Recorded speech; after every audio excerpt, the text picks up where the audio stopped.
Hey guys, it's Jessica with Century 21, and this is Real Estate Myths Part 2. If you missed Part 1, go on my YouTube page, check it out, and wait for Part 3 to come out because, guys, there are a lot of myths about real estate. Let's just get right into it. Myth number 1, it's your house, you can do whatever you want with it. So this is kind of half true. Of course, it's your house, you can do what you like with it. You can renovate, remodel, decorate, do whatever you want inside. But let's talk about where there are some limitations. If you're doing anything to the exterior of your home or your yard space, anything on your property, making any major changes or additions to your home, you will need to get approval from somebody. That may be your city, your county, your HOA. They're all going to have their own rules and regulations, and you do need to check to make sure that what you want to do, you can do.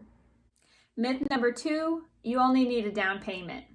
Now, your down payment may be the biggest expense you have when purchasing your home and the first thing everybody thinks of when they're trying to save up to buy their first home. But there are more expenses. Before you even get to the closing table, you're going to have 2 main expenses. You're going to have your inspection and your appraisal. And depending on how these go, these may be expenses that you pay for and you may not even end up buying the home. But it's better to spend a little bit of money than to be stuck with a home that you don't love. And when you do make it to the closing table to get those sweet keys, you're going to have closing costs as well. And this is going to include any lender fees, attorney, government fees, HOA, property taxes, insurance, the expenses involved with purchasing a home. Myth number 3, you can cancel your insurance as soon as your house is paid off. Okay, well, actually, you can cancel your insurance after you pay off your home, but you shouldn't.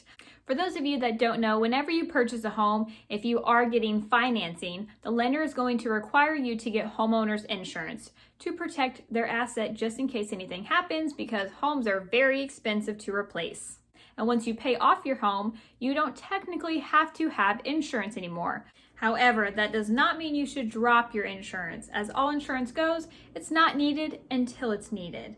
You would hate to finally have your home paid off and it burns down and you have no insurance to help. So keep your insurance even if you've paid off your home. Number 4, vacation homes are a waste of money. I would say this could honestly be a personal preference, but vacation homes serve 2 different purposes. They can be both business and personal. If you're getting a vacation home, odds are you're getting it in an area that other people also like to visit. So while you are not using your vacation home, you could be using that as a rental to help make money.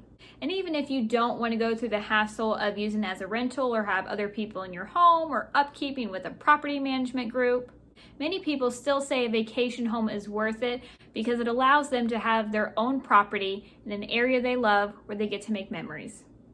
And last but not least, number 5, the listing price is set in stone.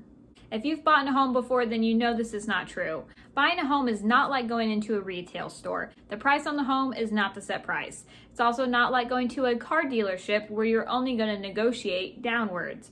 Buying a home can negotiate either way. It can go up from the list price and it can also go down from the list price. It really all depends on the situation and if the home was priced correctly in the first place. Even if it's a buyer's or a seller's market, that may give one or the other leverage, but the home still has to be priced correctly in the first place. Absolutely everything is negotiable when it comes to buying a home. All right, and that was part 2 of Real Estate Myths. Again, if you missed part 1, go to my YouTube page, check it out, and keep an eye out for part 3.